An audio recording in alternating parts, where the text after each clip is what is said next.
Y la idea de esta charla es esto que dice acá, controles médicos post-pandemia, intrapandemia y post-pandemia, que cambia y que sigue igual. Bueno, contarles que no tenemos relación, ni yo ni el servicio, con empresas con fines de lucro, y respecto a esta presentación yo no tengo ningún conflicto de interés, ni académico ni financiero. Antes de meternos en el tema específico, yo les quiero mostrar un poco lo que nos pasó a nosotros, y deben ser historias algo parecidas a muchos de ustedes. Estas son el servicio de medicina familiar que trabajamos en el hospital italiano, como médicos de cabecera, de familia, de una población cerrada a cargo. Bueno, esto es lo que nos pasó en el mes de abril. Básicamente, miren esto que tiene que ver con las consultas y la producción. Miren esto respecto de cómo veníamos, una caída abrupta de las consultas, que llegaron a menos del 20%, y ahora nos estamos recuperando y estamos llegando al 75%. Simplemente para ponernos en contexto de qué nos pasó asistencialmente mientras hervíamos por dentro con un sinfín de sensaciones, sentimientos y cosas que creo que nos pasaron de una u otra manera a todos.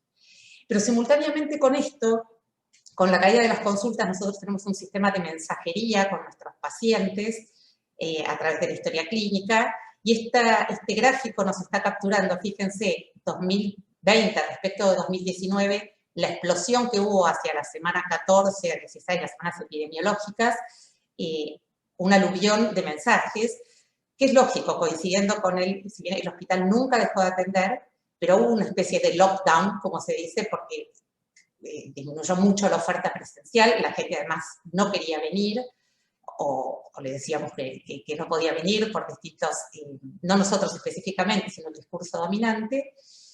Y esto está capturando la tarea de la necesidad de contacto de nuestros pacientes con nosotros, así que de la mano de la caída de consultas, de manera especular, hubo una explosión de mensajes. Y como dato de color, fíjense la palabra vacuna como contenido de los mensajes.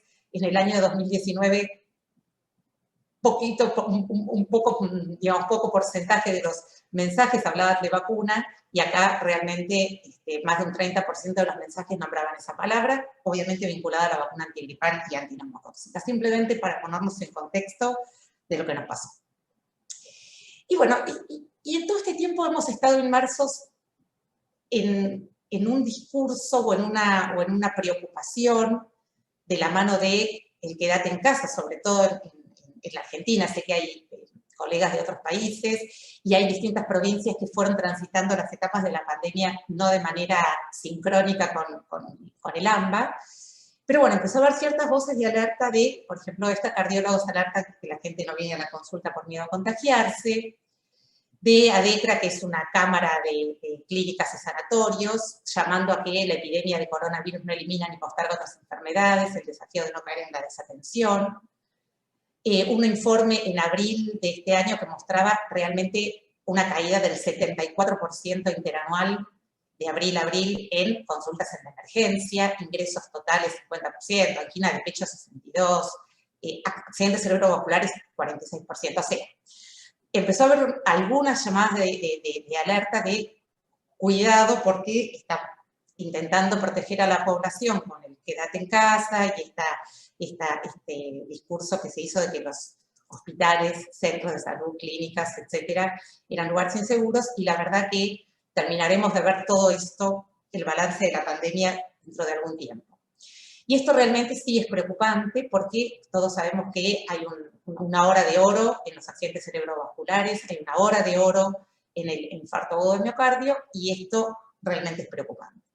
Pero como siempre, la realidad es muy compleja, y de la mano de esto, yo no voy a pasar revista a este cuadro, pero ahí tienen la cita por si les interesa, es el entramado de situaciones que potencialmente van a ocurrir con la pandemia y la pandemia, además de la morbilidad y la mortalidad directamente atribuida a la enfermedad del COVID-19, toda una serie de trastornos que nos pueden llevar, son hipótesis, pero algunas las estamos viendo, al aislamiento social, al desorden social, al sedentarismo, a la violencia y al abuso, a necesidades básicas disminuidas, todo, ¿no?, producto de una serie de cuestiones como el cierre de las actividades educativas, el aislamiento del hogar, etc. Entonces, la realidad es sumamente compleja.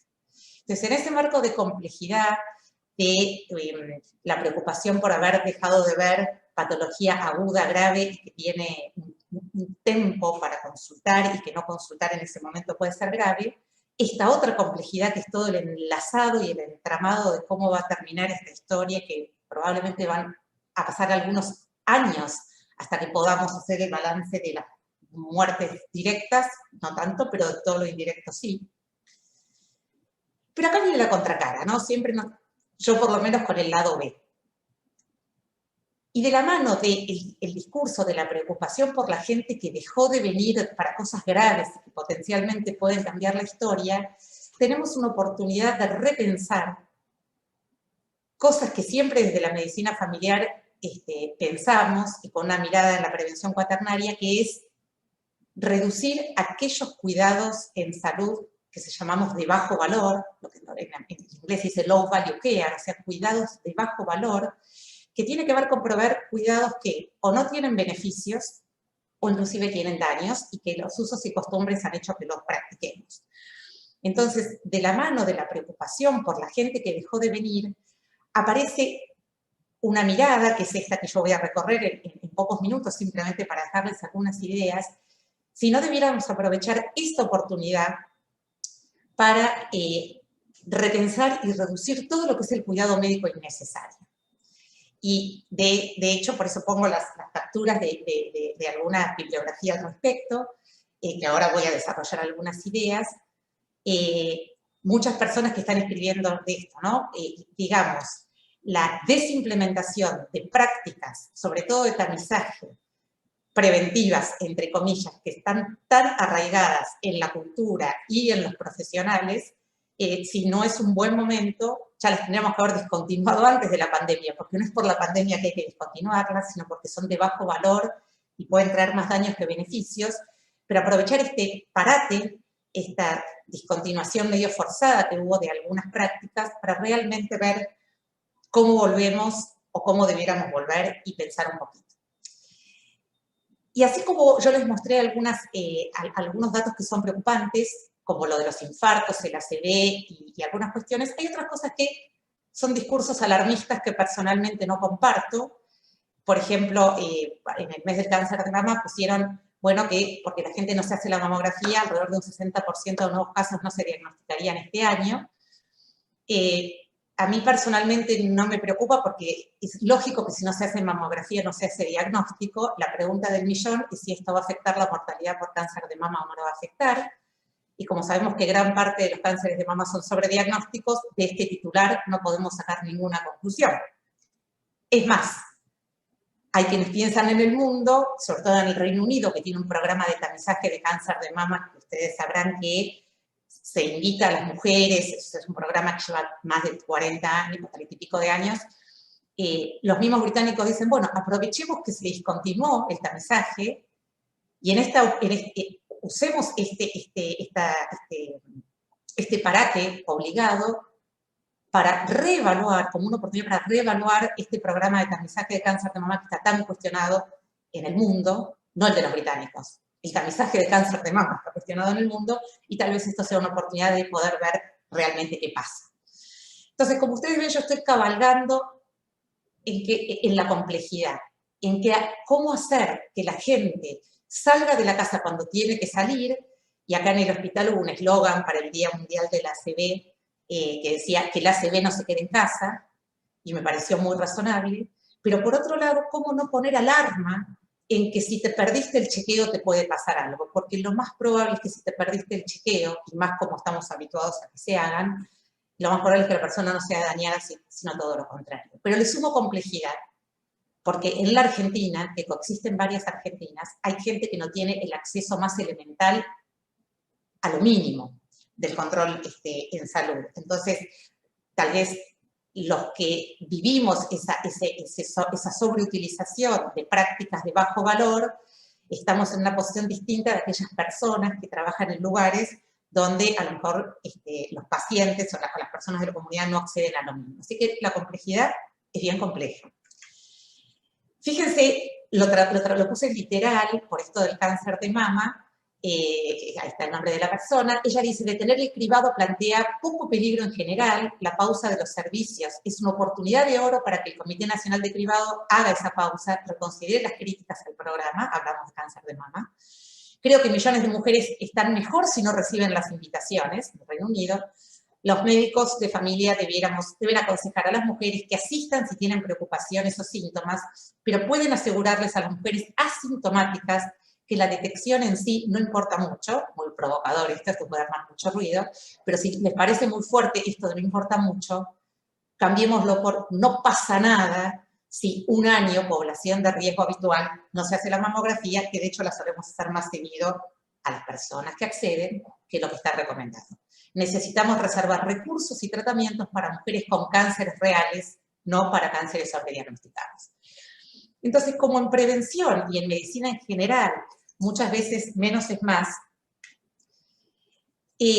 nosotros en general en medicina familiar atendemos un combo de estas cosas, ¿no? Condiciones agudas sintomáticas, condiciones crónicas sintomáticas, hacemos prevención, sobre todo cardiovascular, tamizaje y rastreo de cáncer y tamizajes de otras cosas, enfermedades de transmisión sexual u otro tipo de tamizajes y consejería.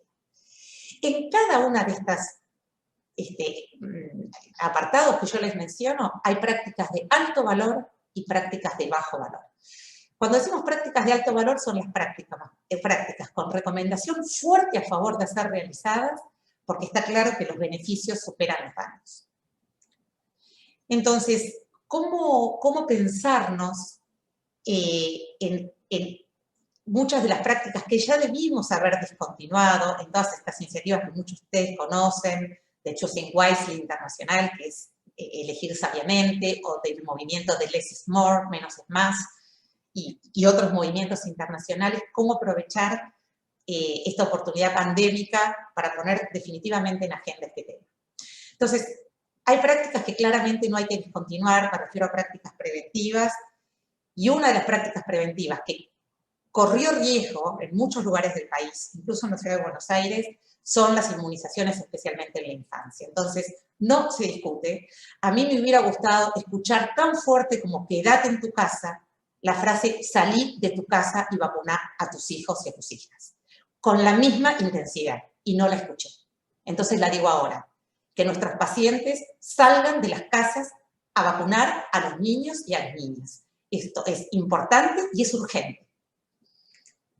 La anticoncepción es importante y es urgente. Que las personas salgan de la casa.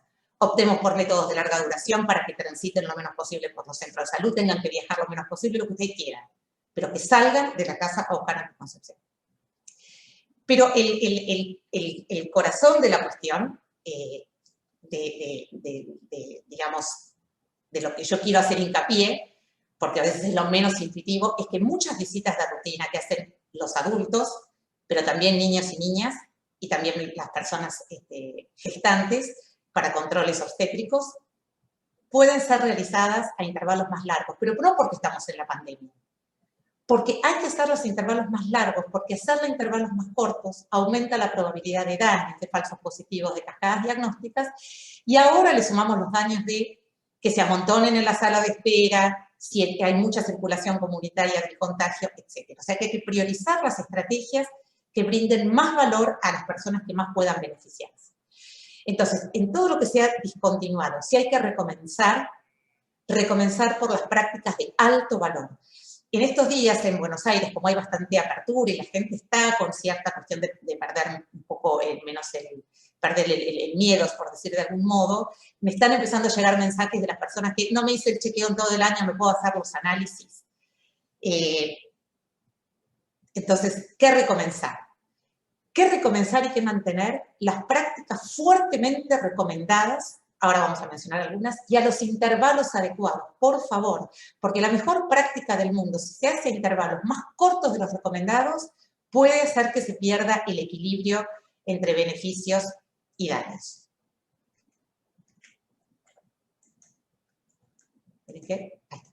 Entonces, y una cosa que es interesante es que si muchas de estas prácticas ni siquiera requieren que la persona vaya a un centro de salud. La toma de presión, por ejemplo, y que el intervalo en una persona sana, asintomática, sin antecedentes, y la compresión normal, se puede recontrolar la presión entre 3 y 5 años. Entonces hay que salir del chequeo anual, ni que hablar, pero inclusive de la visita. El Papa Nicolau, recordemos, recomendación fuerte en el rango etario que hay que hacerlo, que se puede hacer cada 3 años. Cambio se debe hacer cada 3 años. La glucemia en población de riesgo, y también si es normal, se puede repetir entre 3 y 5 años. El colesterol lo mismo, en los rangos etarios adecuados, no pasa nada. 5 años se pueden tardar en hacer de un colesterol a otro colesterol, y otra vez, en el rango etario, que es la edad media de la vida, y no a los 20 años.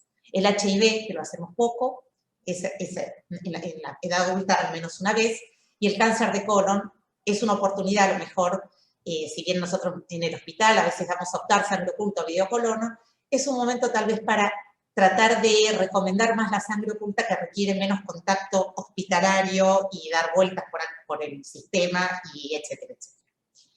En las pandemias anteriores que las hubo, desde la polio, la H1N1, se volvió igual después de la pandemia. Ahora creo que no se va a volver igual, no solo por el advenimiento de la telemedicina, ya voy terminando, quédense tranquilos los coordinadores, todo lo que fue la cuestión a distancia, que también la Argentina son muchas argentinas y no todo el mundo tiene el mismo acceso y conectividad, pero para una parte de la población sí.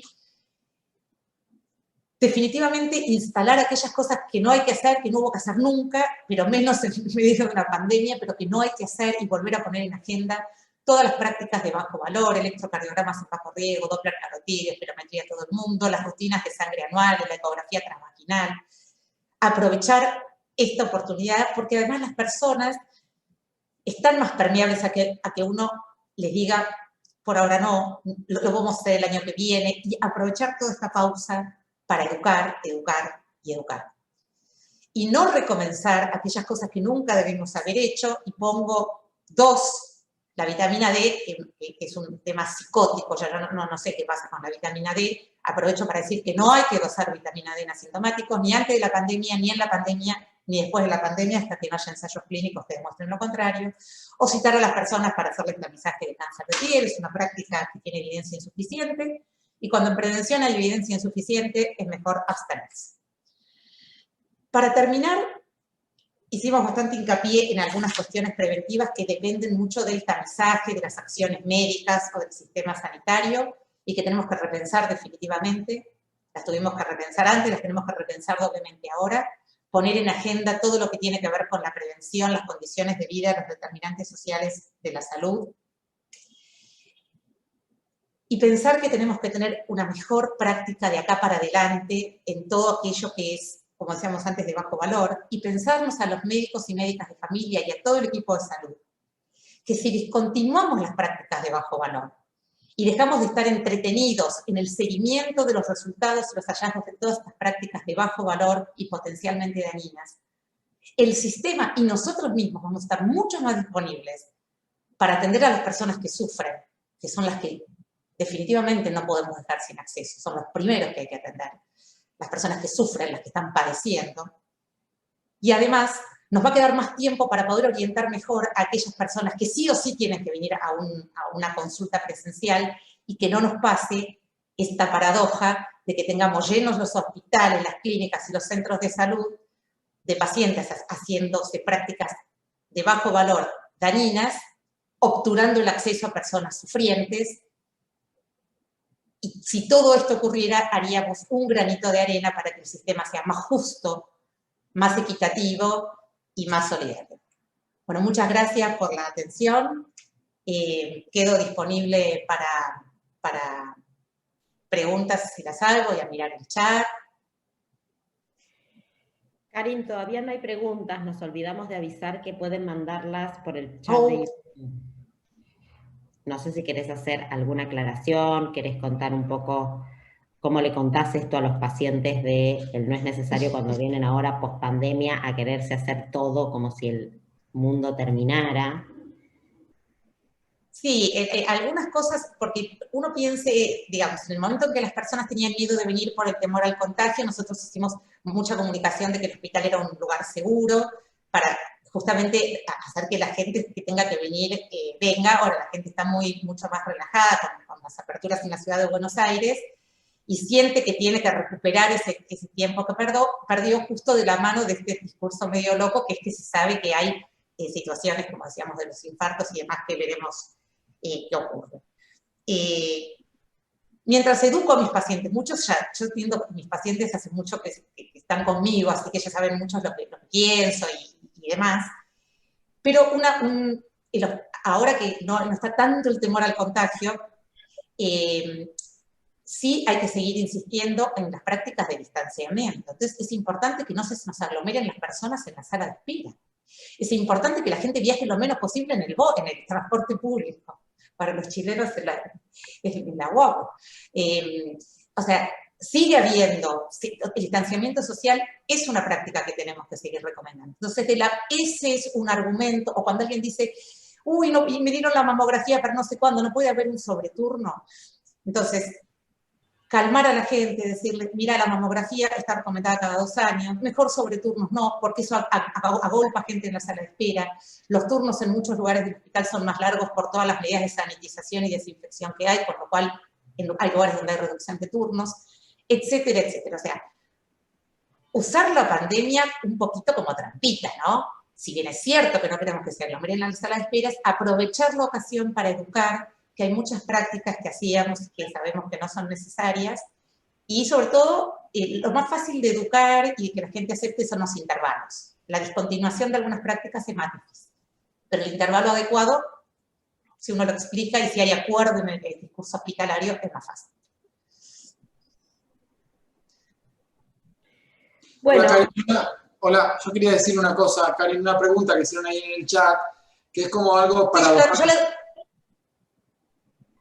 Sí, decime, Pablo. Que es algo como paradojal que está pasando, que varios lo marcaron, que con esta pandemia se habló mucho de la vitamina D y la gente viene como muy asustada y muy desesperada para reiniciar o empezar a controlar su vitamina D. Es algo que es como un flagelo, lo llamaría yo, ¿no? Sí, por eso, el aviso de eso es que la vitamina D no está recomendada usarla en personas asintomáticas. Lo que sabemos de vitamina D y la enfermedad COVID-19 es contradictorio y pareciera que hay correlación, asociación, llámenlo como quieran, con la enfermedad. Eso no quiere decir causalidad y no hay ningún estudio que haya mostrado que reponer la vitamina D mejore algún resultado en salud clínicamente relevante. Ergo, nada. El fin de la vitamina D, que el año que viene en las jornadas ProFam, si hay algún ensayo, se los contamos y decimos lo que hay que hacer. Pero hoy es eso. Con relación a rastreos preventivos en pacientes con patologías crónicas no transmisibles, ¿cómo se están manejando? Bueno, si un paciente tiene una patología crónica no transmisible, ya no es rastreo en sentido estricto, sino que es el control de la patología. Y ahí es un poco caso por caso. Si una persona tiene diabetes, si es una diabetes que está muy bien controlada y es un paciente que está con hipoglucemia, si tiene una hemoglobina glicosilada razonable y nada, uno lo difiere el control de las cuestiones, no ahora, pero no carga las tintas en el control estrictamente anual. A lo mejor estoy hablando de la diabetes porque es la enfermedad que se me viene a la cabeza. Muchas de estas patologías se pueden controlar por telemedicina. Hay mucho del interrogatorio, ¿no? De cómo está, cómo toma los medicamentos, cómo se siente. Y no hay ninguna práctica, excepto que el paciente esté descontrolado o tenga un mal control. Ahí, bueno, pero no es tamizaje, es tratamiento de pacientes sintomáticos o sufrientes o con mal control, que es un capítulo distinto. ¿Alguna orientación con las vacunas? Bueno, no es el tema, pero por supuesto que lo vamos a contestar.